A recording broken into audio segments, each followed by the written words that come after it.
નમસ્કાર. આજે આપણે આ વિડીયોમાં MS ઓફિસ વર્ડ 2007નું હોમ મેનુ જોઈશું. આ વિડીયો તમામ પ્રકારની સરકારી ભરતીની પરીક્ષા, ખાસ કરીને કોમ્પ્યુટરની પરીક્ષા જે બીજા રાઉન્ડમાં હોય છે એમાં ઉપયોગી થઈ શકશે. શરૂઆત કરીએ આ બટનથી, જેને આપણે ઓફિસ બટન કહીએ છીએ. ઓફિસ બટન ઉપર જ્યારે તમે ક્લિક કરશો તો તમને અહીં જે દૃશ્યમાન થાય છે એ મુજબ તમે કોઈ નવી ફાઇલ બનાવી શકશો, કોઈ જૂની ફાઇલ બનેલી હશે તેને ઓપન કરી શકશો. તેવી રીતે નવી ફાઇલ તમે બનાવો છો, એનું ડ્રાફ્ટિંગ તૈયાર થઈ જાય છે, ત્યારબાદ તેને સેવ કે સેવેસ કરી શકો છો. અને જે તે વર્ડ ડોક્યુમેન્ટને તમારે જો પ્રિન્ટરમાંથી એની હાર્ડ કોપી એટલે કે પ્રિન્ટઆઉટ જોઈતી હોય તો તમે એ પ્રિન્ટ દ્વારા પણ તમે લઈ શકો છો, જે અહીં આપણને નીચે બતાવેલું પણ છે. તો આ ઓપ્શન બટન ઓફિસ બટન થયું. ત્યારબાદ અહીં આવે છે સેવ બટન. સેવ કરવા માટે શોર્ટકટ છે Ctrl+S. ત્યારબાદ આ જે છે એ અનડુ અને રીડુ, Ctrl+Z અને Ctrl+Y. આ જે છે એને customise quick access tool bar પણ કહેવામાં આવે છે, જ્યાંથી તમે વિવિધ પ્રકારના સેટિંગ્સ કરી શકો છો. સે ફોર એક્ઝામ્પલ કે તમારે ધારી લો કે સ્પેલિંગ ચેકિંગ જે છે એ તમારે ઓફ રાખવું હોય તો તમે અહીંથી એ કરી શકો છો. એ ઉપરાંત ઘણા બધા બીજા ઓપ્શન્સ અવેલેબલ છે જે આપ અહીંથી કરી શકો છો. પ્રૂફિંગ છે, તે મુજબ કસ્ટમાઇઝ છે. એના પછી એડવાન્સમાં તમે જઈને તમારે તમારા આ સ્ક્રીનમાં જે કંઈ પણ દેખાય છે એ અત્યારે ઇંચમાં દૃશ્યમાન થાય છે. જો તમે એને સેન્ટીમીટરમાં ફેરવવા માગતા હોય તો તમારે અહીંથી ક્લિક કરી તમે તેને મોર કમાન્ડ્સ ઉપર ક્લિક કરશો.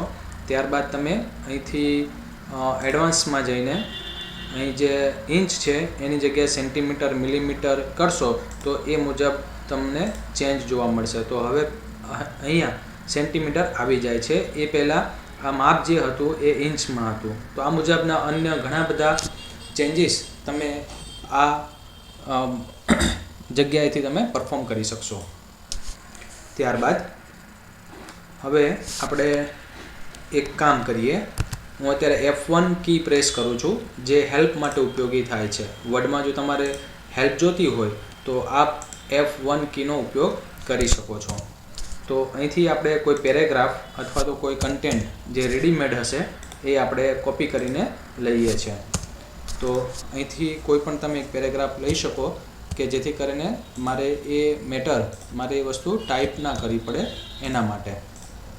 તો ઉદાહરણ તરીકે હું આ એક પેરેગ્રાફ છે એને હું કોપી કરું છું અને અહીં સિમ્પલ પેસ્ટ કરી દઉં છું. કોપી કરવા માટે Ctrl+C છે અને પેસ્ટ કરવા માટે Ctrl+V છે. હવે આપણે એક કામ કરીએ. આ જે પેરેગ્રાફ છે સૌપ્રથમ આપણે સ્ટાઇલ જોઈએ. તો અત્યારે જે સ્ટાઇલ છે ડિફોલ્ટ કઈ બતાવે છે? તો નોર્મલ સ્ટાઇલ બતાવે છે. તે ઉપરાંત તમે તમારા કન્ટેન્ટ જે 4 લાઇન કે 3.5 લાઇન લખી છે એને સિલેક્ટ કરીને તમે આના ઉપર ક્લિક કરશો તો નો સ્પેસિંગ, એટલે જ્યાં પણ 2 લાઇન વચ્ચે જે વધારાની સ્પેસ હશે એ રિમૂવ થઈ જશે. જુઓ, અત્યારે 2 લાઇન વચ્ચેની જે તમને સ્પેસ દેખાય છે એ, અને જ્યારે તમે આ પેરેગ્રાફને સિલેક્ટ કરી આના ઉપર ક્લિક કરશો તો 2 લાઇન વચ્ચેની જે સ્પેસ છે, એટલે કે આ શેના માટે યુઝ થાય? તો સ્પેસિંગ રિમૂવ કરવા માટે આપણે આ સ્ટાઇલનો ઉપયોગ કરીશું. તેવી રીતે આ લખેલું જે કન્ટેન્ટ જે છે એ તમારે હેડિંગ 1 ફોર્મેટમાં જોતું હોય તો તમે અહીંયા ક્લિક કરી શકો છો. હેડિંગ 3માં જોતું હોય તો અહીંયા ક્લિક કરી શકો છો. ટાઇટલમાં જોતું હોય, આમ ઘણા બધા તમને સેટિંગ્સ આપેલા છે. તેવી રીતે એક બીજું છે ક્લિયર ફોર્મેટિંગ. તો ક્લિયર ફોર્મેટિંગની મદદથી શું થાય? આ આઇકોન મગજમાં યાદ રાખો. ક્લિયર ફોર્મેટિંગની મદદથી શું થાય? તો એની મદદથી clear all the formatting from the selection living only the plain text. એટલે કે આની અંદર જે કંઈ પણ સિલેક્શન કર્યું છે, ફકરામાં, પેરેગ્રાફમાં જે કંઈ પણ તમે સિલેક્ટ કર્યું છે એમાંથી બધી વસ્તુ દરેક પ્રકારનું ફોર્મેટિંગ એ રિમૂવ કરી નાખશે. માત્ર ને માત્ર એકલી ટેક્સ્ટ જ રાખશે. તો અહીં આપણે જોઈ શકીએ છીએ કે દરેક પ્રકારનું ફોર્મેટિંગ જે છે એ રિમૂવ થઈ જાય છે અને માત્ર ને માત્ર ટેક્સ્ટ રહે છે. તો અહીં આપણે આ સ્ટાઇલ્સ વિશે આપણે અહીં કમ્પ્લીટ કરીએ છીએ. તે મુજબ તમારે હજુ પણ જો કોઈ ચેન્જ કરવા હોય તો તમે અહીંથી જઈને ચેન્જ કરી શકો છો. પણ એ પહેલાં મેક શ્યોર કરો કે તમારે આ જે ટેક્સ્ટ જે છે એ સિલેક્શનમાં હોય. આ કલર્સ છે કે તમારે કયા પ્રકારની પેટર્નનો કલર સિલેક્ટ કરવો છે જેથી કરીને તમારું ડ્રાફ્ટિંગ જે છે એ કલર કોમ્બિનેશનવાળું બની શકે. એ મુજબ બીજા અહીંયા અન્ય આપ્યા છે જેટલા ઉપયોગમાં હોતા નથી. ત્યારબાદ એટલે આપણે આ સ્ટાઇલ ભાગ જે છે કમ્પ્લીટ કરીએ છીએ. હવે જુઓ, અત્યારે ટોટલ નંબર ઓફ પેજીસ કેટલા છે? તો અત્યારે એક જ પેજીસ છે. એમ સમજી શકો છો કે આપણે કોઈ બુક લખીએ છીએ અને આ બુકના અંદર આ પહેલું પેજ છે એટલે પેજ 1 of 1 એવું ડિસ્પ્લે થાય છે. તમે કોઈક મેટર લખતા હવે બીજું પેજ તમે આવી ગયા અને બીજા પેજ ઉપર તમે ટાઈપ કરો છો તો એ મુજબ હવે તમારી પાસે કેટલા પેજ થઈ ગયા? 2 અને 2 of 2 એટલે તમે હાલ કયા પેજ ઉપર છો? તો બીજા પેજ ઉપર છો. હવે કયા પેજ ઉપર છો? તો પહેલા પેજ ઉપર છો. તો એ મુજબ તમને અહીંયા જોવા મળશે. તે ઉપરાંત અત્યારે તમે જે લખ્યું છે એના અંદર કેટલા શબ્દો લખ્યા છે, અહીંયા તમે જે કન્ટેન્ટ લખ્યા છે એના અંદર ટોટલ વર્ડ્સ કેટલા છે? તો 44 વર્ડ્સ છે એમ આપણે નીચેથી કહી શકીએ છીએ. અને એ અંગ્રેજી ભાષામાં છે એ આપણે દ્રશ્યમાન થાય છે. એ રીતે આ વ્યૂ છે કે તમે આ માહિતી જે છે કયા સ્વરૂપમાં જોવા માગો છો તો આ જે છે ડ્રાફ્ટ કહેવામાં આવે છે. તેવી રીતે આને આઉટલાઇન કહેવામાં આવે છે. પછી આ વેબ લેઆઉટ હોય છે. પછી ફૂલ સ્ક્રીન રીડિંગ અને ત્યારબાદ એને એસ્કેપ મારીને આ જો જોશો એ પ્રિન્ટ લેઆઉટ હોય છે. આપણે પ્રિન્ટ લેઆઉટ રાખવાનું હોય છે. ત્યારબાદ ઘણી વખત આપણે આને નાનું પણ કરી શકીએ છીએ, બરાબર, અને તેવી રીતે આપણે અહીંથી ખેંચીને આપણે મોટું પણ કરી શકીએ છીએ. તો એ આપણી અનુકૂળતા મુજબ આપણે એને નાનું મોટું કરી શકીએ છીએ. પણ વસ્તુ એક જ છે, જ્યારે તમે આટલી ઝૂમ કરીને પ્રિન્ટ લેશો અને આવું ઓછું કરીને 32 સાઇઝનું કરીને પ્રિન્ટ લેશો તો એમાં પ્રિન્ટમાં કોઈ તફાવત નહીં પડે. આ તો ખાલી આપણને જોવા માટે છે કે વસ્તુ પ્રોપરલી દ્રશ્યમાન થાય છે કે કેમ, એના માટે આપણે ઉપયોગ કરીએ છીએ. તો આ વાત થઈ સ્ટાઇલની અને આ જે નીચે તમને દેખાય છે એ ભાગની આપણે ચર્ચા કરી. હવે આપણે આગળ વધીએ. હવે જોઈએ છે કે આ 3 લાઈન જે લખી છે એ અત્યારે લેફ્ટ, સૌપ્રથમ આપણે આને કવર કરી લઈએ. આને લેફ્ટ અલાઇન કહેવામાં આવે છે. તમે અહીંયા જોઈ શકો છો લેફ્ટ અલાઇન એટલે શું કે આપેલ ફકરો જે છે એ સરખી જગ્યાએથી, તમે જુઓ આ પહેલી લાઈન છે, આ બીજી લાઈન છે અને આ ત્રીજી લાઈન છે. ત્રણેય લાઈનના અંદર જે અક્ષર ચાલુ થાય છે એ સેમ પોઝિશન ઉપરથી ચાલુ થાય છે. હા, પાછળની પોઝિશન ઉપર સરખી જગ્યા આવે તો ઠીક છે, અધરવાઇઝ ના પણ આવી શકે કારણ કે લેફ્ટ અલાઇન છે. એટલે આ જે સીધી લીટીના અંદર ડાબી બાજુથી ચાલુ થાય તો એને આપણે લેફ્ટ અલાઇન કહીએ છીએ, જેની શોર્ટકટ કી છે Ctrl-L. તેવી રીતે આપેલ પેરેગ્રાફને મધ્યસ્થ અથવા તો મધ્યમાં રાખવા માટે Ctrl-E, જેને આપણે સેન્ટર કહીએ છીએ. તો 3 લાઈન લખી છે અને 3 લાઈન જે છે એ આ કાગળ જે છે તમને વ્હાઇટ કાગળ જે દેખાય છે એની વચ્ચોવચ દેખાશે. એ રીતે એના માટે Ctrl-E છે સેન્ટરમાં લાવવા માટે. તેવી રીતે Ctrl-R, it is use for the right alignment, left અલાઇનમેન્ટનું એક્ઝેક્ટ ઓપોઝિટ, કે આપેલું જે લખાણ છે, કન્ટેન્ટ જે છે એ જમણી બાજુ ઉપર અલાઇન થઈને આવશે, નહીં કે ડાબી બાજુ ઉપર. અને આ જસ્ટિફાય છે. નોર્મલી તમારા અભ્યાસની જે બુકો હોય છે, ચોપડીઓ હોય છે એના અંદર રાઇટ અલાઇનમેન્ટ હોય છે કે ડાબી બાજુ તેમજ જમણી બાજુ તમારે સરખી જ જગ્યાથી શબ્દ ચાલુ થશે અને સરખી જ જગ્યા ઉપર શબ્દો ત્યાં પૂર્ણ થશે. તો આ અલાઇનમેન્ટની વાત કરી. 4 પ્રકારના વર્ડના અંદર અલાઇનમેન્ટ હોય છે. ત્યારબાદ એની બાજુનું જે છે એના ઉપર માઉસ ફેરવશો એટલે તમને દેખાશે લાઇન સ્પેસિંગ. લાઇન સ્પેસિંગ એટલે અહીં આપણને 3 લાઇન બતાવે છે. ધારી લો કે અત્યારે આપણી પાસે 2 જ લાઇન છે જેથી આપણને વધારે ખ્યાલ આવે. અને આ 2 લાઇન વચ્ચે હાલ જેટલી જગ્યા છે એ, આ 2 લાઇન જે તમને દ્રશ્યમાન થાય છે એની વચ્ચે જેટલી જગ્યા છે એ, અને હવે આને હું સિલેક્ટ કરું છું. ત્યારબાદ આના ઉપર હું ક્લિક કરું છું, 1.0 કરું છું, ત્યારબાદ 1.15 કરું છું, 1.50 કરું છું, 1.50 પછી 2.0 કરું છું, એ મુજબ 3.0 કરું છું. તો હાલ આ 2 લાઇન વચ્ચે જગ્યા કેટલી છે? તો એ 3 પોઈન્ટની છે એમ આપણે કહી શકીએ, અથવા તો 3 જગ્યા છે એમ આપણે કહી શકીએ. તો આને લાઇન સ્પેસિંગ કહેવામાં આવે છે. 1.15 અથવા તો 1 એ યોગ્ય માપ આપણે ગણી શકીએ છીએ, અથવા તો એ રાખવું હિતાવહ છે. ત્યારબાદ આના અંદર પણ તમને આવે છે, ધારી લો કે 1.50 છે અને હવે અહીં નીચે બતાવ્યું છે કે remove space before the paragraph, એટલે કે આ જે પેરેગ્રાફ છે, આ જે લાઇન છે એના પહેલાંની તમારે સ્પેસ રિમૂવ કરવી હોય તો આ તમે બટન દબાવી શકો છો. અહીં જુઓ, જ્યારે આપણે અહીં ક્લિક કરીએ છીએ ત્યારબાદ ધારી લો કે હું રિમૂવ સ્પેસ બિફોર પેરેગ્રાફ લખું છું. તમારે શું જોવાનું છે? પાછળ જે કન્ટેન્ટ લખ્યો છે એ, અને જ્યારે હવે રિમૂવ સ્પેસ બિફોર પેરેગ્રાફ એના ઉપર ક્લિક કરું છું તો પાછળ જે પેરેગ્રાફ લખ્યો છે એમાં શું તફાવત પડે છે એ તમારે મેજર કરવાનો છે. તો અત્યારે એમાં કોઈ તફાવત પડ્યો નથી. તેવી રીતે રિમૂવ સ્પેસ આફ્ટર પેરેગ્રાફ એના ઉપર ક્લિક કરું છું તો થોડીક જગ્યા જે છે એ ઓક્યુપાય જે પહેલાં કરી હતી એ હવે ઓછી થઈ જાય છે. તો આનો ઉપયોગ થયો. તેવી રીતે હજુ પણ તમારે આને ડિટેલ્સમાં જોવું હોય તો લાઇન સ્પેસિંગ ઓપ્શન્સ અવેલેબલ છે, જેના અંદર સૌપ્રથમ આપણે આ અલાઇનમેન્ટ છે એ અહીંથી પણ તમે અલાઇનમેન્ટ સેટ કરી શકો છો. અત્યારે જસ્ટિફાય છે, ધારી લો કે મારે લેફ્ટ અલાઇન કરવું હોય તો અહીંથી હું લેફ્ટ અલાઇન કર્યું એટલે અહીં હવે આ મુજબનું બતાવે છે. પહેલી આપણી ટેક્સ્ટ આ મુજબની કંઈક હતી જેને આપણે અત્યારે કોપી કરીએ છીએ. કંટ્રોલ A આના પર ક્લિક કરવાનું, line spacing option, justify, centre કરીશ, ઓકે કરીશ તો સેન્ટર થઈ જશે. તેવી રીતે આના પર ક્લિક કરવાનું અને લાઇન સ્પેસિંગ અહીંયા આપણને આઉટલાઇન આપી છે તે મુજબ ઇન્ડેન્ટેશન ઇટ મીન એ શું કહેવા માગે છે? ધારો કે હું ફર્સ્ટ લાઇન કરું છું અને અહીંયા ઓટોમેટિક 1.27 સેન્ટીમીટર બતાવી દીધું છે. ફર્સ્ટ લાઇન એટલે આ જે 3 લાઇન છે એમાં આ પહેલી લાઇન, તો એના અંદર ટેબનું પ્રમાણ કેટલું રાખવું છે? તો આ 1.27 સેન્ટીમીટર એ ટેબનું અલાઇન થયું. આ જે તમને યુ દેખાય છે એના પહેલાં જો જગ્યા છૂટી ગઈ.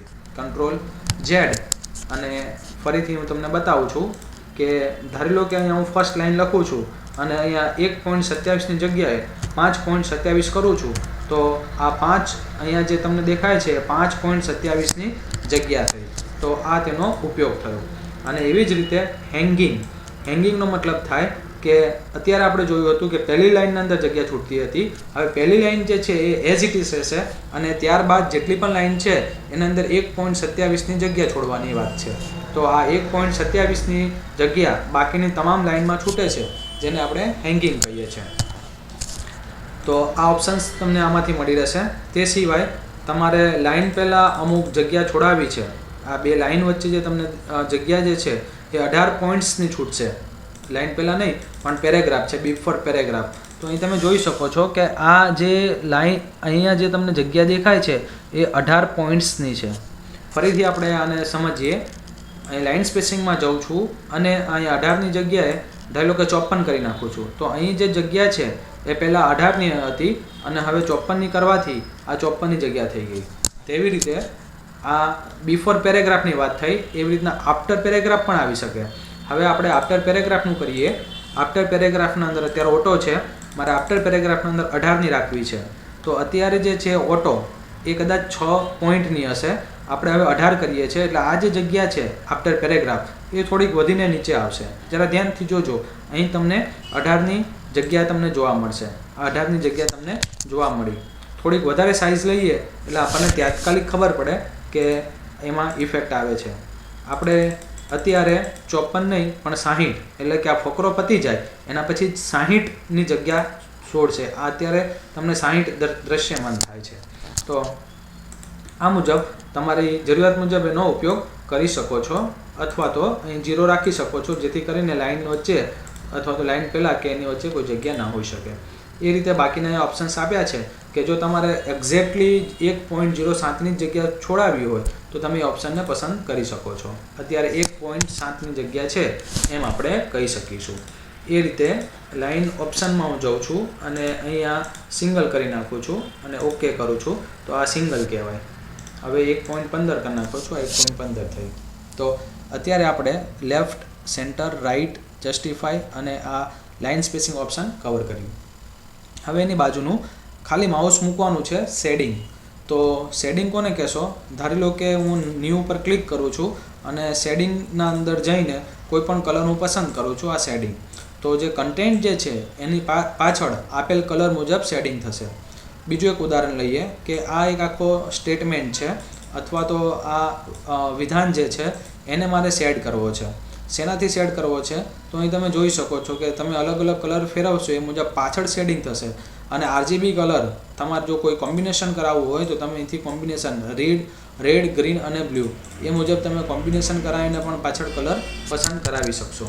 તો આ વાત થઈ શેડિંગની. ત્યારબાદ હવે આપણે ધારી લો કે આ પેરેગ્રાફ આપ્યો છે, એના અંદર બોટમ બોર્ડર એટલે કે આ ટોપ કહેવાય, આ લેફ્ટ કહેવાય, આ રાઈટ કહેવાય અને આ બોટમ. તો આપેલ કન્ટેન્ટના અંદર અથવા તો એના નીચે જો તમારે મૂકવું હોય તો બોટમ બોર્ડર લાઇન, એના ટોપ બોર્ડર એટલે કે બોટમ હમણાં જ આપી હતી અને હવે આપણે ટોપ બોર્ડર આપીએ છીએ કે કન્ટેન્ટ જે છે એના ઉપર આપણે બોર્ડર આપીએ છીએ. તેવી રીતે ધારી લો કે આ જે વર્ડ છે, વર્ડને સિલેક્ટ કરું છું. અત્યારે ધ્યાન આપજો, અત્યારે મેં વર્ડને સિલેક્ટ કરું છું અને રાઈટ બોર્ડર કરું છું. કંટ્રોલ ઝેડ, આને સિલેક્ટ કરીને રાઈટ બોર્ડર, કંટ્રોલ ઝેડ, આપણે એને જોઈએ. તેવી રીતે આમાં બોર્ડરમાં જઈને તમારે શું કરવાનું રહેશે, ધારો કે રાઈટ જ બોર્ડર આપી છે તો આ રાઈટ કરીએ છીએ અને આ કાઢી નાખીએ છીએ, બધું નીકળી જાય છે. એક જ મિનિટ, ચાલો એ આપણે જોઈએ. એમાં બધું આવે છે. હવે ધારી લો કે મારે આ જે ટેબલ છે એને આ બોર્ડર થઈ ગઈ. નો બોર્ડર એટલે કે તમે બોર્ડર આપી હશે તો જતી રહેશે. આ બોર્ડર છે અને હવે નો બોર્ડર કરીશ તો બોર્ડર નીકળી જશે. અને તેવી રીતે ઇનસાઇડ ધી બોર્ડર અને એમ કરીને આપ બોર્ડર મૂકી શકો છો. હોરિઝોન્ટલ લાઇન એટલે કે આ રીતે વચ્ચે ત્રાસી એક લાઇન આવશે, સોરી આડી એક લાઇન આવશે, તો એને આપણે સિલેક્ટ કરીએ છીએ અને એક હોરિઝોન્ટલ લાઇન મૂકીએ છીએ જે અહીં આપણને દ્રશ્યમાન થાય છે. અહીંયા તમે નીચે એન્ટર મારીને જ્યાં કર્સર હશે ત્યાં તમારી લાઇન એપ્લાય થશે એટલે અહીંયા આપણે હોરિઝોન્ટલ લાઇન કરીએ છીએ કે હોરિઝોન્ટલ લાઇન, તો હોરિઝોન્ટલ લાઇન આવશે. તેવી રીતે અહીં એક ડ્રો ટેબલ છે, તમારી જરૂરિયાત મુજબનું તમે એક ટેબલ એમાં બનાવી શકો છો. ઉદાહરણ તરીકે આ એક ટેબલ બનાવું છું અને એના અંદર તમારે જે કંઈ પણ રિક્વાયરમેન્ટ હોય, જ્યારે ટેબલના ખાના એની હાઇટ વિડ્થ એ ફિક્સ ના થતી હોય તો એ કેસના અંદર તમે આ મુજબનું ટેબલ બનાવી શકો છો. તમારે જે કંઈ પણ જરૂરિયાત હોય એ મુજબ તમે ટેબલ જનરેટ કરી શકો છો. કસ્ટમ ટેબલ જેને આપ કહી શકો છો. તો આ ટેબલ એ તમે અહીંથી મૂકી શકો છો. તમે જ્યારે કોઈ ટેબલ બનાવો છો અને એના અંદર કોઈ ચેન્જ કરવો હોય અથવા તો એમાં તમારે કંઈક મોડિફિકેશન કરવું હોય તો એ ટેબલને સિલેક્ટ કરવાનું અને એના પર ડબલ ક્લિક કરશો એટલે અહીંયા ઇરેઝર આવશે. તો ઇરેઝરનો આપ ઉપયોગ કરી શકો છો. ઉદાહરણ તરીકે આટલું હું ઇરેઝ કરું છું એટલે નીકળી જશે. આ રીતે ક્રોસ કરવાનું રહેશે એટલે નીકળી જશે. ક્રોસ કરવાનું રહેશે એટલે આ ઇરેઝર છે. જો કે આ ડિઝાઇન મેનુમાં આવે છે, આપણે એને પછી પણ કવર કરીશું. તો આ એની વાત થઈ. હવે એટલે આમાંથી તમે ટેબલ તમારી જરૂરિયાત મુજબનું બનાવી શકો છો. ધારો કે આ બે સેલ કરું છું અને ડાયાગોનલ ડાઉન બોર્ડર કરું છું તો જુઓ બે આડી લાઈન આવી ગઈ. ધારો કે આની વાત છે, એને સિલેક્ટ કરો અને ડાયાગોનલ અપ બોર્ડર, તો એ મુજબની પેટર્ન તેના અંદર આવી જશે. તો આ ટેબલની વાત થઈ. એ મુજબ થોડોક અંદર અભ્યાસ કરશો, વ્યૂ ગ્રીડ લાઇન, તો તમને એની ગ્રીડ લાઇન જોવા મળશે તો એમ વધુ આઈડિયા આવશે. તો અત્યારે આપણે આ સ્ટાઇલ્સ અને આ પેરેગ્રાફના અંદર નીચેનો ભાગ જે છે આટલો એ આપણે કવર કરીએ છીએ. હવે ધારી લો કે કંટ્રોલ ઝેડ કરવાથી પાછલું જે કામ છે એ તમને હાઇલાઇટ થશે અથવા તો એના પછી જે કામ કર્યું છે એ તમને દેખાશે નહીં.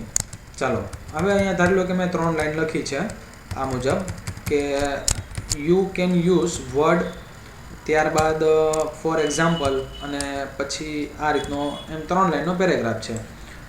અથવા તો હજુ પણ જો સિમ્પલ કહેવું હોય તો આપણે એમ કહી શકીએ કે ગુજરાતની 4 મોટી સિટી અહેમદાબાદ, સુરત, બરોડા એન્ડ રાજકોટ, આ 4 સિટી છે. હવે 4 સિટીને બુલેટ આપવા છે. બુલેટ એટલે કે લખાણ કર્યું હોય, કન્ટેન્ટ હોય, એના આગળ તમારે આ રીતની કંઈક બુલેટ આપવા હોય તો તમે આપી શકો છો. તો આ મુજબના આપણે બુલેટ આપીએ છીએ. ઉપરથી હું જે બુલેટ સિલેક્ટ કરું છું એ મુજબ આપ નીચે જોઈ શકો છો. તમને એવું લાગતું હોય કે મારે બીજું હજુ બુલેટ લેવું છે તો તમે નવું પણ બુલેટ આમાંથી પસંદ કરી શકો છો અથવા તો તમે મૂકી શકો છો. ઉદાહરણ તરીકે કે તમારે નવું બુલેટ લેવું છે, કેવા પ્રકારનું નવું બુલેટ લેવું છે, તો આ આંગળીવાળું જે છે એ રાખવું છે. તો હવે દરેક જગ્યાએ એ મુજબની આંગળી આવી જશે. તો આને આપણે બુલેટ કહીએ છીએ. તેવી રીતે ઘણી વખત એવું થાય કે બુલેટની જગ્યાએ મારે નંબર્સ રાખવા હોય તો 1 2 3 4 એ મુજબ તમે નંબર્સ પસંદ કરી શકો છો. જે થીમ સિલેક્ટ કરી હોય એ મુજબ તમને ઇફેક્ટ જોવા મળશે. એ કદાચ રોમનમાં 1 2 3 પણ હોય, સ્મોલ રોમનમાં પણ હોઈ શકે અને અન્ય રીતે પણ હોઈ શકે.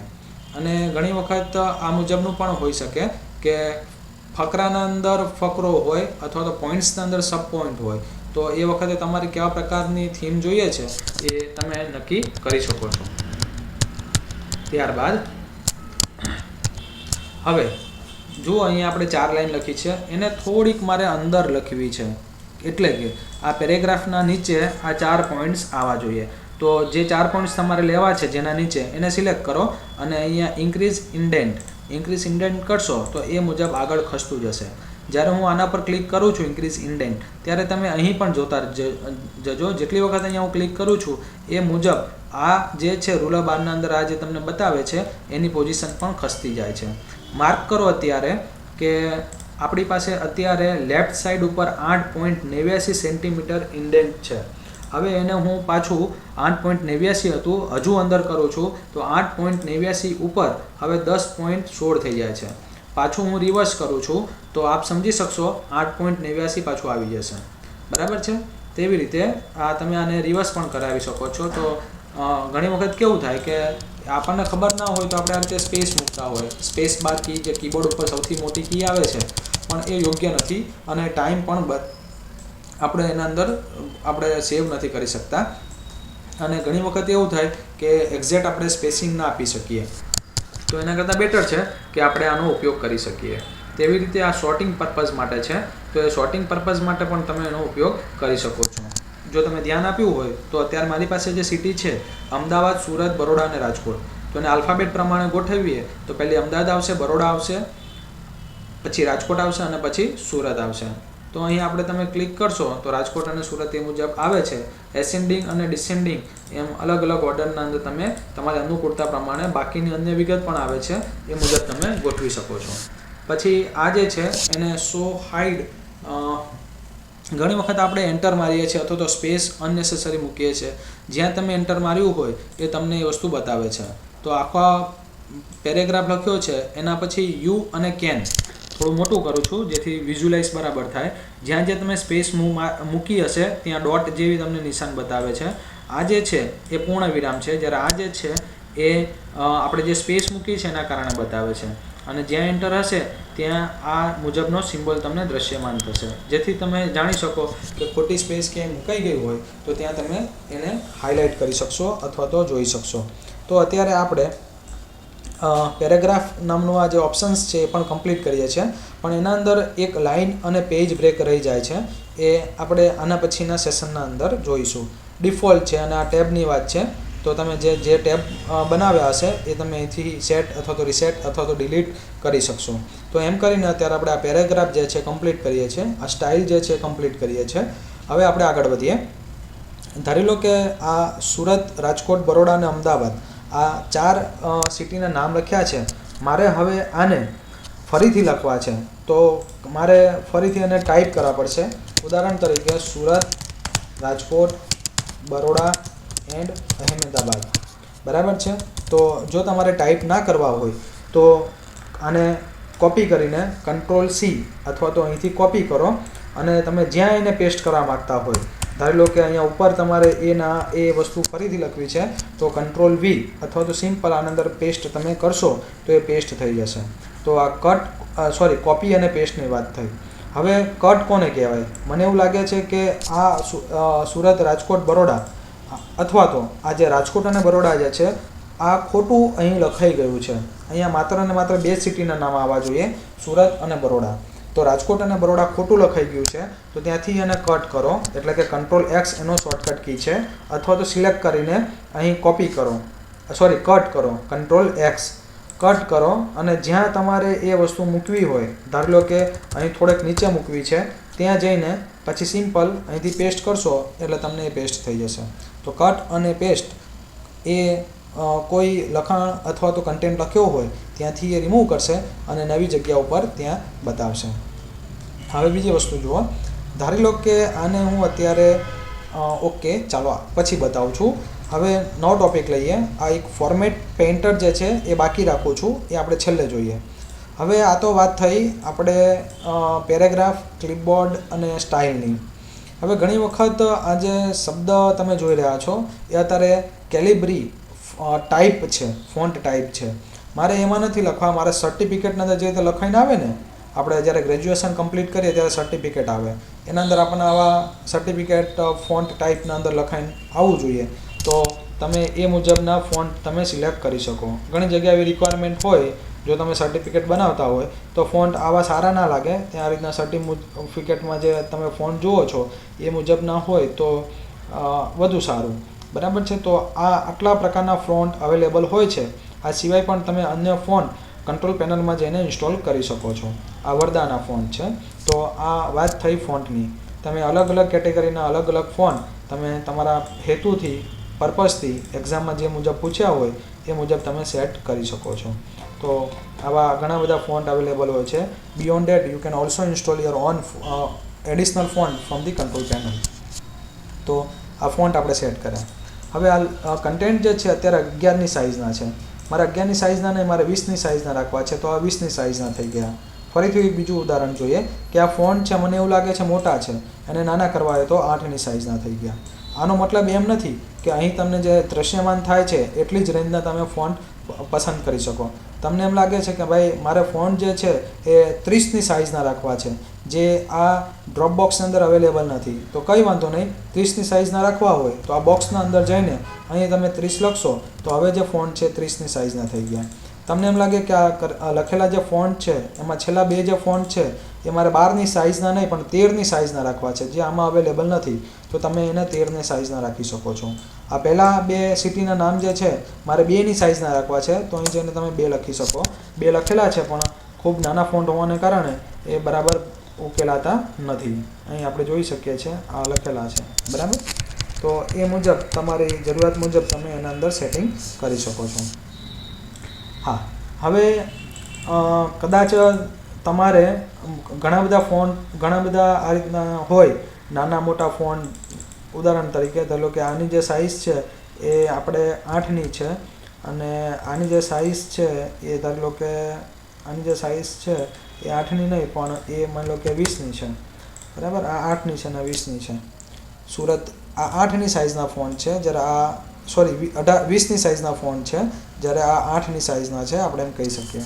હવે જુઓ, મારે આના અંદર અલગ અલગ સાઇઝના અલગ અલગ કેટેગરીના ફોન્ટ છે. હવે મારે શું કરવું છે, તો ફોન્ટની વધારવા છે. એટલે કે આ 20ની સાઇઝના હોય તો એના પછી 22 કે 21 જે આવતું હોય ઓટોમેટિકલી આમાંના અંદર 21 કે 22ની સાઇઝના થઈ જવા જોઈએ. અને આ 8ની સાઇઝના છે તો એના પછી હું વધારું. જો બધા અલગ અલગ સાઇઝના ફોન્ટ છે તો જેને જે સાઇઝ હોય એના કરતાં એમાં 1 કે 2 કે જે કંઈ પણ સિસ્ટમ પ્રમાણે થતું હોય એ મુજબ એના અંદર વધતા જશે. જુઓ એટલે આ ફોન્ટ ઇન્ક્રીઝ કરવા માટે છે, ગ્રો ફોન્ટ કહેવામાં આવે છે. તો આ મોટા ફોન્ટ છે એના અંદર વધારશો તો એ એનાથી વધુ વધશે, નાના ફોન્ટ છે એના અંદર વધારશો તો એ મુજબના એના અંદર ઇફેક્ટ પડશે. એવી રીતે આ ફોન્ટની સાઇઝને નાની કરવા માટે છે, તો આ મુજબ પણ તમે ફોન્ટને પ્લસ માઇનસ કરાવી શકો છો. ફરીથી આપણે જોઈ લઈએ કે ફોન્ટને જો આપણે પ્લસ કરાવીએ છીએ અહીંયા પણ એની સાઇઝ વધતી જશે, અને અહીંયા આપણે ફોન્ટને માઇનસ કરાવીએ છીએ, શ્રિંક કરાવીએ છીએ. બરાબર છે. તો એની સાઇઝ ઘટતી જશે. ત્યારબાદ હવે આપણે આ રવા દઈએ છીએ ક્લિયર ફોર્મેટિંગ. ત્યારબાદ આપણે લઈએ છીએ આ બોલ્ડ. હવે ઘણી વખત એવી જરૂર પડે કે ભાઈ આ જે લખ્યું છે બરોડા અને અમદાવાદ, એને મારે જરા ઘાટા કરવા છે તો આ ઘાટા થઈ ગયા. ફરીથી 2 એક્ઝામ્પલ લઈએ કે આને મારે ઘાટા કરવા છે તો આ ઘાટા થઈ ગયા. આ જે કન્ટેન્ટ લખ્યો છે બરોડા અને અમદાવાદ, એને મારે ત્રાંસા અક્ષર જોઈએ છે તો આ ત્રાંસા થઈ ગયા. બીજું એક ઉદાહરણ લઈએ કે આ જે લખ્યું છે એને મારે ત્રાંસા કરવા છે તો આ ત્રાંસા થઈ ગયા. તેવી રીતે રાજકોટ અને સુરત લખ્યું છે એના નીચે લાઈન આવી જોઈએ તો એના નીચે લાઈન આવી ગઈ. અને અમદાવાદ લખ્યું છે એના નીચે લાઈન જે છે પણ કેવી લાઈન જોઈએ છે, 2 લાઈન જોઈએ છે તો આ 2 લાઈન આવી ગઈ. તે મુજબ આ સુરત લખ્યું છે એના નીચે મારે લાઈન જ જોઈએ છે, પણ લાઈન જે છે એ આવી રીતના મારે ડોટેડ જોઈએ છે તો આ ડોટેડ આવી ગઈ. બરાબર છે. એ રીતે ધારો કે અહીંયા ઓપન લખ્યું છે અને ઓપન ઉપર મારે અંડરલાઈન, અને આપણે અંડરલાઈનના વિવિધ પ્રકારો કહીએ છીએ. એના અંદર આ વેવ ફોર્મેટ માટે લાઈન જોઈએ છે તો આ વેવ ફોર્મેટમાં એ લાઈન આવી ગઈ. તો આપ અહીંથી પણ આપી શકો છો. એ મુજબ તમારે લાઈનનો કલર, ધારો કે અહીંયા અમદાવાદ લખ્યું છે એના નીચે ડબલ અંડરલાઈન છે, એનો કલર જે છે મારે રેડ રાખવો છે તો તમે એને રેડ આપી શકો છો.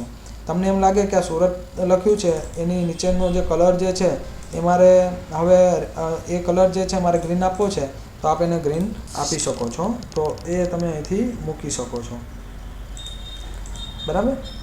હવે આગળ વધીએ તો અહીં આપણે અલગ અલગ ફોન્ટને અમુકને આપણે બોલ્ડ આપ્યા છે, અમુકને આપણે અંડરલાઇન આપી છે. આપ અહીં જોઈ શકો છો. એક મિનિટ. આ સ્પેલિંગ ચેકિંગના કારણે નીચે આપણને લાઈન દેખાય છે, કારણ કે એ સ્પેલિંગ ઇંગ્લિશ ગ્રામર પ્રમાણે આપણી પાસે અત્યારે નથી. તો હું અત્યારે સ્પેલિંગ ચેકિંગ ઓફ અહીંથી કરાવી શકું છું. રાઈટ. તો અહીં જો આપણે જોઈ શકીએ છીએ કે આપણે જે કલર આપ્યા હતા તે મુજબ અહીં જો ગ્રીન કલર આપે તો ગ્રીન આવે છે વગેરે, અને એ મુજબ છે. હવે જુઓ, ધારી લો કે મારે અહીંયા બરોડા લખ્યું છે, એના થોડાક ફોન્ટ મારે વધારવા છે, તો આ ફોન્ટ મેં વધારી દીધા, અને એના વચ્ચોવચ્ચ એક લાઈન આવી જોઈએ આ રીતે ચેકો. તો એ મુજબ તમે કરી શકો છો. તમને એમ લાગે કે ભાઈ ઘણી વખત આપણે આ મુજબનું એક સૂત્ર જોઈએ છે, H2 અને O. એમાં 2 આપણે ખાસ કરીને નીચે જોઈએ છે. તો એ 2 જે છે, આ જે 2 છે એ આપણે થોડોક નીચે હોય છે. તો એ 2ને તમારે એ મુજબની નીચે લેવો હોય તો એને સબસ્ક્રિપ્ટ કહેવામાં આવે છે. તો આ 2 જરા જુઓ, એ નીચે આવી ગયો. બરાબર છે. એ રીતે ઘણી વખત આપણે એમ જોયું હોય કે ભાઈ x² બરાબર, x² આવું ઘણી વખત આપણે જોતા હોય છે. તો ઉપર ચડાવવા માટે એને આપણે સુપરસ્ક્રિપ્ટ કહીએ છીએ. તો આ એની સાથે શોર્ટકટ કી પણ આપી છે, આ x² થઈ ગયો. તો સબસ્ક્રિપ્ટ એન્ડ સુપરસ્ક્રિપ્ટ તમે અહીંથી યુઝ કરી શકો છો. હવે આપણે આ રાજકોટ લખ્યું છે. રાજકોટ જે લખ્યું છે એના અંદર પહેલો અક્ષર જે છે એ કેવો છે? એ કેપિટલ છે, અને બાકીના જે અક્ષર છે એ કેવા છે? એ સ્મોલમાં છે. મારે બધા જ શબ્દના બધા જ અક્ષરને કેપિટલ કરવા હોય તો અપર કેસ. તેવી રીતે આ અમદાવાદ લખ્યું છે, આપેલ શબ્દના બધા શબ્દને સ્મોલમાં કરવા હોય તો આ લોઅર કેસ. હવે ઘણી વખત એવું થાય કે આ M કેપિટલ છે, અને તેવી રીતે આ A કેપિટલ છે, અને આ B જે છે એ પણ કેપિટલ છે. તો અહીં ખાલી થોડીક વાર માટે યાદ રાખજો, M, B અને A, આ MBA આ 3 જે છે એ કેપિટલમાં છે. એટલે એક ઓપ્શન એવું પણ આવે છે કે કેપિટલ શબ્દ સ્મોલમાં અને સ્મોલ શબ્દ જે છે એ કેપિટલમાં તમારે ફેરવવો હોય તો ટોગલનો ઉપયોગ કરવાનો. જ્યાં પહેલાં કેપિટલ હતું એની જગ્યાએ સ્મોલ થઈ જશે, જ્યાં સ્મોલ હતું એની જગ્યાએ કેપિટલ થઈ જશે. ઉદાહરણ તરીકે આ H2O લખ્યું છે, એને આપણે હવે શું કરીએ તો એને ટોગલમાં ફેરવીએ તો બધી વસ્તુ સ્મોલમાં થઈ ગઈ. બરાબર છે. તો અહીંયા તમને એ વસ્તુનું ઉદાહરણ બતાવ્યું છે. એ મુજબ કેપિટલાઇઝ ઈચ વર્ડ. એ શું કહેવા માગે છે કે આ એક શબ્દ કહેવાય. ત્યારબાદ આ કેન લખ્યું છે, એક શબ્દ કહેવાય. ત્યારબાદ યુઝ શબ્દ કહેવાય. માઇક્રોસોફ્ટ છે, ઓફિસ છે, વર્ડ છે, 2007 છે, 2 છે, ઓપન, ઓર, સેવ આ બધા શબ્દ થયા. આપેલ પેરેગ્રાફના અંદર રહેલા તમામે તમામ શબ્દના પહેલા અક્ષરને જો તમારે કેપિટલ કરવો હોય તો એના માટે કેપિટલાઇઝ ઈચ વર્ડ. તમે જોઈ શકો છો કે જેટલા પણ શબ્દ છે એના પહેલો અક્ષર જે છે એ કેપિટલ થઈ ગયો હશે. હવે હું પાછો જે હતું એ મુજબ આવી જાઉં છું. હવે અહીંયા એમ લખું છું કે computer is an electronic device, આવું કંઈક લખ્યું છે. હવે જુઓ, જ્યાં કેપિટલ છે જરા ત્યાં તમે તમારી નજર રાખજો. જ્યાં કેપિટલ છે એ જરા જોઈ લો. અને હવે હું લખું છું, પહેલો અક્ષર જે છે એ સ્મોલ છે કમ્પ્યુટરના અંદર.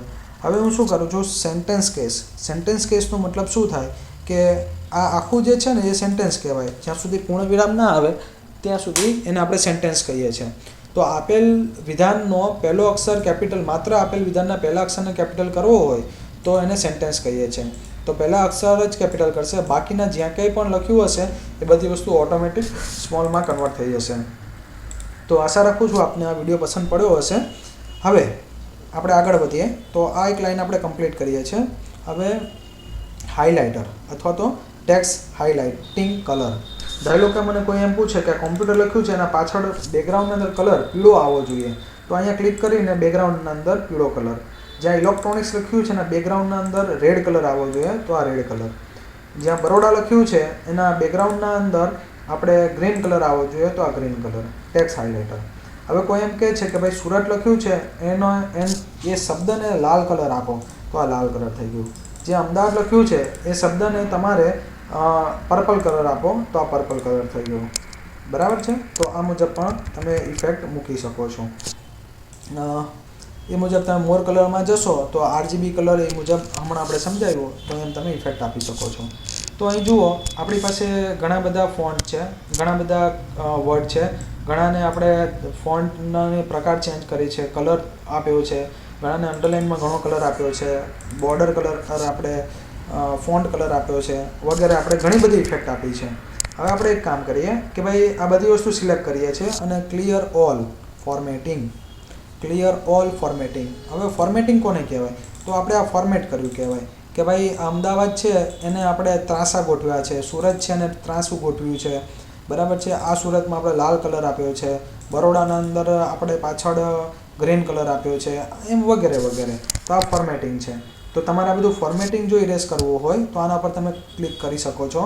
તો એના અંદર જે આપણે હાઇલાઇટ કર્યું છે ટેક્સ્ટ એ રહેશે, પણ બાકીનું જે ફોર્મેટિંગ હતું કે ફોન્ટની સાઇઝ આપણે વધારે આપી હતી, જુઓ ફરીથી આપણે જોઈએ Ctrl Z કે આને આપણે ત્રાંસા ગોઠવ્યા હતા, આને પણ ત્રાંસું ગોઠવીને આપણે એની ઇફેક્ટ આપી હતી. H2ના અંદર આપણે આને સબસ્ક્રિપ્ટ આપી હતી, આને સુપરસ્ક્રિપ્ટ આપી હતી, બરાબર છે. અમુકના આ જો કેવી રીતના મિક્સ લખ્યું છે, બરાબર, અમુકને આપણે નીચે અંડરલાઇન આપી છે. તો આ બધી વસ્તુને સિલેક્ટ કરવાની અને અહીંયા ક્લિયર ફોર્મેટિંગ કરશો તો બધાની સાઇઝ જે છે એ ડિફોલ્ટ નોર્મલ પ્રમાણે થઈ જશે. ફરીથી સમજાવું છું, અહીંયા તમે ક્લિયર ઓલ કરશો ક્લિયર ફોર્મેટિંગ તો બધાની સાઇઝ જે છે એ હતી એ મુજબ થઈ જશે. સુપરસ્ક્રિપ્ટ છે, સબસ્ક્રિપ્ટ છે, પછી જે કલર આપ્યા હતા એ બધા નીકળી જશે. તો આ એના માટેનો છે, એ તમે ઉપયોગ કરી શકો. તો અહીં આપણે આટલી વસ્તુ કમ્પ્લીટ કરીએ છીએ. હવે અહીં જે બટન, અહીં જે આપણને એરો આપ્યો છે અથવા તો ફોન્ટ ડાયલોગ બોક્સ, કે હજુ પણ તમારે વિશેષ ફોન્ટ ડાયલોગ બોક્સમાં જોવું હોય તો તમે અહીંયા ક્લિક કરીને જોઈ શકો છો, અથવા તો તેની શોર્ટકટ કી છે જે અહીં દેખાય પણ છે Ctrl D. તો હું Ctrl D કરું છું અથવા તો અહીં ક્લિક કરું છું એટલે આ રીતનો ડાયલોગ બોક્સ આવશે. તમને એમ લાગે કે ભાઈ મારે આ રાજકોટ લખ્યું છે એ રાજકોટને Ctrl D કરું છું, એના ફોન્ટના ટેક્સ અલગ આપવા છે, ટાઈમ્સ ન્યૂ રોમન આપવા છે, તો તમે એને સેટ કરી શકો છો. તેવી રીતે અહીંથી તમે સેટ કરી શકો છો. એના ફોન્ટ જે છે એ તમારે અલગ આપવા છે તે મુજબના તમે અલગ આપી શકો છો. આ ફોન્ટની સ્ટાઇલ બદલાઈ ગઈ છે એટલે તમને એમ લાગે અમદાવાદ છે, Ctrl D કરું છું, એને મારે હવે બીજા સેટ કરવા છે. સે ફોર એક્ઝામ્પલ કે આપણે આ સેટ કરવા છે, નીચે લખાઈને આવ્યું છે એ મુજબના ફોન્ટની પ્રકાર થઈ જશે. જુઓ અહીંયા બદલાઈ ગયું, અમદાવાદ જ લખ્યું છે પણ થોડીક એની પેટર્ન ચેન્જ તમને જોવા મળે છે. તો Ctrl D કરું છું, ગમે તે સિલેક્ટ કરો, Ctrl D કરો અને ધારી લો કે અહીં તમે સુપરસ્ક્રિપ્ટ સબસ્ક્રિપ્ટ પણ આપી શકો છો, જે આપણે આગળ જોયું, જે હવે રિપીટ નથી કરતો. સાઇઝ છે તમે વધારે ઓછી કરી શકો છો, રેગ્યુલર, બોલ્ડ, ઇટાલિક અને બોલ્ડ ઇટાલિકની ઇફેક્ટ આપી શકો છો. તમારે ફોન્ટને ઘાટા કરવા હોય અને ત્રાંસા કરવા હોય તો બોલ્ડ ઇટાલિક સિલેક્ટ કરવાનું રહેશે.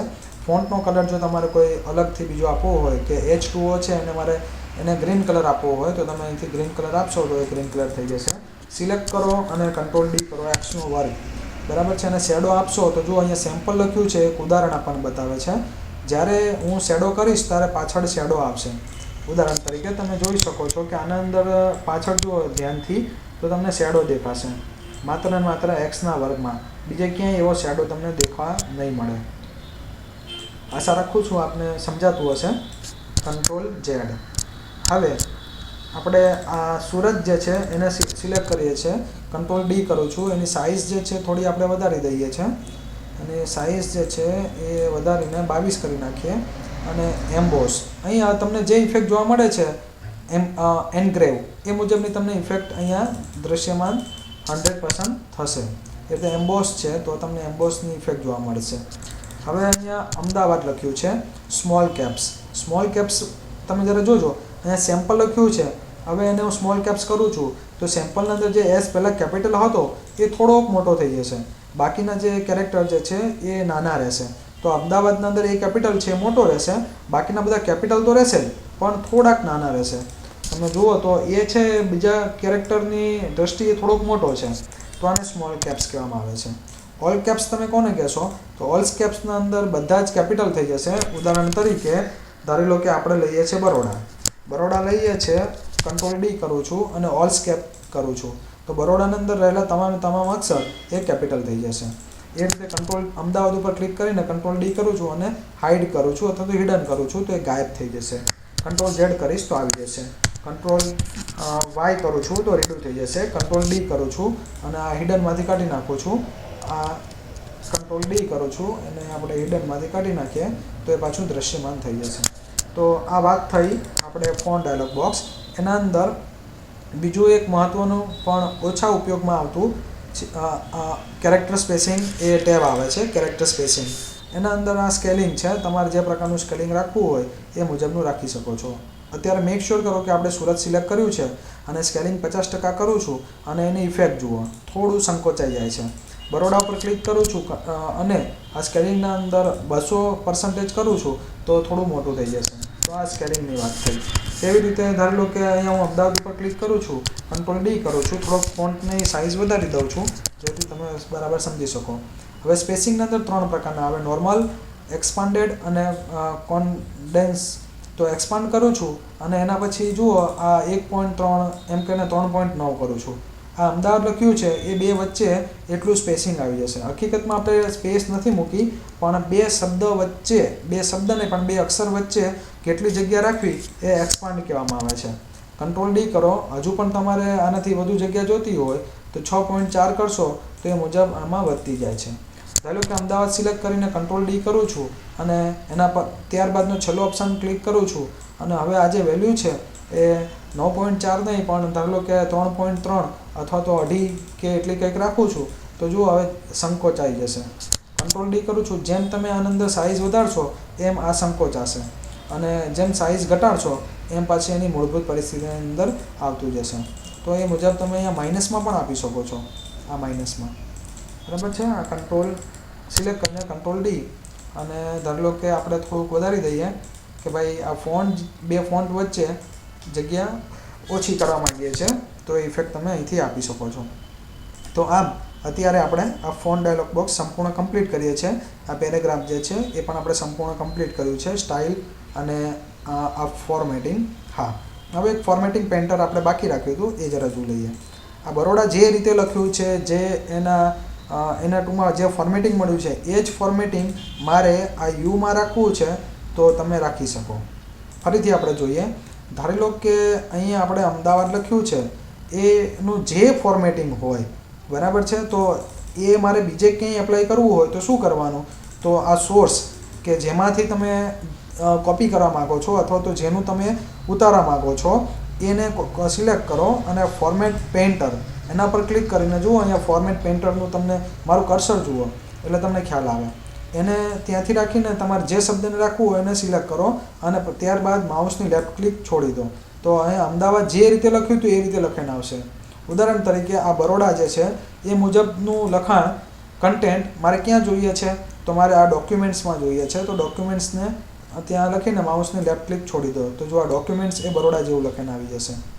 તેવી રીતે ધારી લો કે મારા કોમ્પ્યુટર જે છે એ મુજબનું લખાણ જે છે એ મારે અપગ્રેડમાં જોઈએ છે તો એને સિલેક્ટ કરીને અપગ્રેડ કરો. કોમ્પ્યુટરના અંદર પાછળ બેકગ્રાઉન્ડના અંદર કયો કલર હતો? યલો હતો. તેવી રીતે ઇલેક્ટ્રોનિક્સની અંદર બેકગ્રાઉન્ડની અંદર રેડ કલર છે એ મારે વેબ પેજમાં જોઈએ છે તો એને સિલેક્ટ કરો.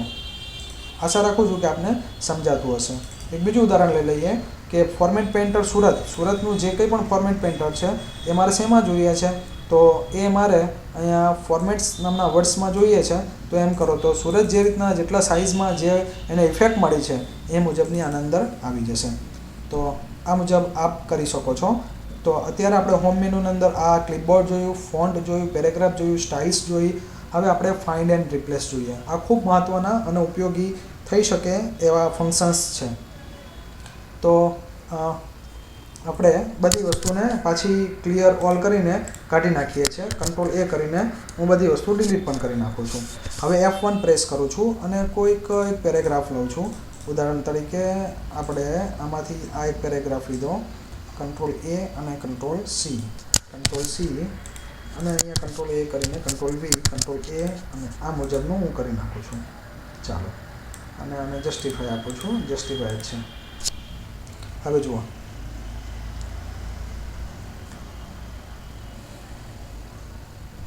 Find and replacement. તો ફાઇન્ડ કરવા માટે કંટ્રોલ F એની શોર્ટકટ કી છે જે અહીં તમે જોઈ શકો છો અથવા તો સિમ્પલ અહીંયા ક્લિક કરો. તમારે શું ફાઇન્ડ કરવાનું છે? તો ધારી લો કે તમારે એ ફાઇન્ડ કરવાનું છે કે TO2 ક્યાં આવે છે. તો અહીંયા નેક્સ્ટ કરતા જશો. ફાઇન્ડ ઇન મેઇન ડોક્યુમેન્ટ, આપણો આ મેઇન ડોક્યુમેન્ટ કહેવાય. તો જ્યાં 2 આવતું હશે ને ત્યાં તમને બતાવશે. હવે તમને એમ થતું હશે કે ટુ આ બરાબર છે પણ આ TOP એમાં ટુ આ ખોટું કહેવાય. તો એવા કેસની અંદર તમારે શું કરવાનું છે, એડવાન્સ અથવા તો અહીંયા મોર ઉપર ક્લિક કરવાનું. ત્યારબાદ અહીંયા મેચ કેસ અને ફાઇન્ડ હોલ વર્ડ્સ તમે કરશો તો એક્ઝેક્ટ જ્યાં સ્મોલમાં જ ટુ હશે ત્યાં સ્મોલમાં ટુ અને ફાઇન્ડ હોલ વર્ડ્સ એટલે કે આખો શબ્દ આવતો હશે ત્યાં જ એ વસ્તુ એ સેટ કરશે, બાકી ક્યાંય નહીં કરે. કરંટ ડોક્યુમેન્ટ તો જો હવે તમને એક જ મળે છે, બરાબર. એટલે કહેવાનો મતલબ છે કે ટુ છે એક જ જગ્યા આવશે. હા, પણ હવે હું આમ કરી નાખીશ તો તમને કદાચ રિઝલ્ટ અલગ મળી શકે. જોયું? એટલે ફાઇન્ડ હોલ વર્ડ્સ એટલે કે અહીંયા સ્ટોર્ડના અંદર TOA આપણે શેમાં આવે છે તો ટુ કહી શકીએ, એ મુજબ તમે કરી શકો છો. ફરીથી આ એની વાત થઈ. યુઝ વાઇલ્ડ કાર્ડ અને સાઉન્ડ લાઇક. સાઉન્ડ લાઇક એટલે કે ધારી લો કે અહીંયા હું એમ લખ્યું છે કે વીક, અને જરા જોજો આ શબ્દને થોડો મોટો કરું છું, Ctrl B Ctrl U અને એને આપણે થોડોક આ રીતે મોટો કરું અને બીજો શબ્દ લખું છું વીક. આ બેના ઉચ્ચાર કેવા છે તો બેના ઉચ્ચાર જે છે એ સરખા છે, પણ આ વીક એટલે નબળું અને આ વીક એટલે અઠવાડિયાનું વીકની વાત કરીએ છીએ. તો હવે હું સર્ચ કરાવું છું Ctrl F એટલે કે ફાઇન્ડ ઉપર ક્લિક કરું છું અને સાઉન્ડ લાઇક. સાઉન્ડ લાઇક શું તો WEAK લખો કાં તો WEEK લખો, એ વીકને તમે સર્ચ કરવા માંગો. સાઉન્ડ લાઇક એટલે કે બંનેના ઉચ્ચાર કેવા છે તો સરખા છે, આને પણ વીક વંચાય છે અને આને પણ વીક વંચાય છે, એટલે બે સાઉન્ડ લાઇક એના ઉચ્ચાર ઉપરથી પણ સર્ચ થઈ શકે. Find all words from English એટલે કે ઘણી વખત કેવું હોય કે આ તમે અહીંયા ઇઝ, વેર એ લખ્યું હોય તો એ મુજબનું તમને સર્ચ કરીને બતાવે. આપણે આના માટે આપણે એક અલગથી વિડીયો લઈશું જેથી કરીને તમને એનો વધારે આઈડિયા આવી શકે. ફાઇન્ડ ઇન કરંટ સિલેક્શન નહીં પણ મેઇન ડોક્યુમેન્ટ અત્યારે આપણી પાસે એક જ છે, તો આ તમે ફાઇન્ડની ફંક્શનાલિટી જે છે એ તમે ઉપયોગ કરી શકો છો. આ ફાઇન્ડ એ સિવાય મેચ પ્રિફિક્સ ને એ ઘણું બધું આવે છે, એ તમે ફોર્મેટિંગ પ્રમાણે પણ તમે સર્ચ કરાવી શકો છો. ઉદાહરણ તરીકે ધારી લો કે ફોર્મેટિંગ મીન્સ Ctrl B અને Ctrl B ટ્રાય કરીએ, Ctrl Z Ctrl F. હું હેડર સર્ચ કરાવું છું અને ફોર્મેટના અંદર સ્ટાઇલ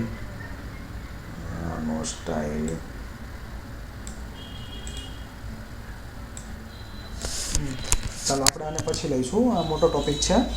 ત્યારબાદ આ બીજા ઓપ્શન્સ જે છે એ તમે એનો ઉપયોગ કરી શકો છો. ફાઇન્ડ શેમાં કરવું છે, ફાઇન્ડ નેક્સ્ટ એટલે કે તમને બીજું નેક્સ્ટ ફાઇન્ડ આઉટ કરીને આપશે.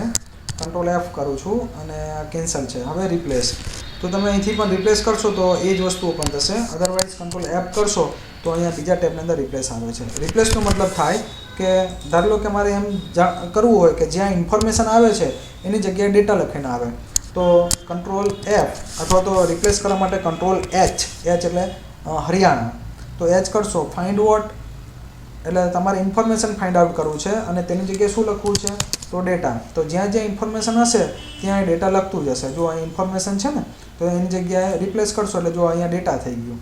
તેવી રીતે અહીંયા ઇન્ફોર્મેશન છે એના પર રિપ્લેસ કરશો તો ત્યાં શું આવી જશે, ડેટા આવી જશે. આ એક ઇન્ફોર્મેશન જે છે રિપ્લેસ કરશો તો ત્યાં ડેટા આવી જશે.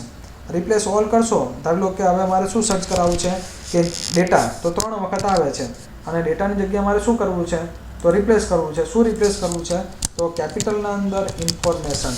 હવે મારે 3 વખત છેલ્લે ક્લિક કરવી પડી હતી, રિપ્લેસ ઓલ કરીશ તો દરેક જગ્યાએ એ ઇન્ફોર્મેશન છે એક જ ક્લિકની મદદથી ઇન્ફોર્મેશન તમે 3 જગ્યાએ નિહાળી શકો છો. એ એક જ ક્લિકની મદદથી રિપ્લેસ ઓલ થઈ શકશે. અને ગો ટુનો મતલબ થાય છે કે તમારે એક્ઝેક્ટ કયા પેજ નંબર ઉપર જવું છે અથવા તો ક્યાં જવું છે એને આપણે ગો ટુમાં લઈ શકીશું. તો આના અંદર પણ હજુ ફાઇન્ડ અને રિપ્લેસના અંદર આપણે ઘણું બધું આવી શકે છે જે એ પ્રેક્ટિસના માધ્યમથી આપ જાણી શકશો. તો આ વાત થઈ વિન્ડોઝ માફ કરશો MS ઓફિસ 2007ના હોમ મેનુની. જો આપને આ વિડીયો પસંદ પડ્યો હોય તો જરૂરથી એક શેર અને એક લાઇક કરવા વિનંતી. વધુ વિડીયો જોવા માટે અમારી આ યુટ્યુબ ચેનલ જે છે એ નિયમિત જોતા રહો. જો આપને અમારા વિડીયો પસંદ પડતા હોય તો જરૂરથી એક શેર અને એક લાઇક કરવા વિનંતી. આપનો ધન્યવાદ.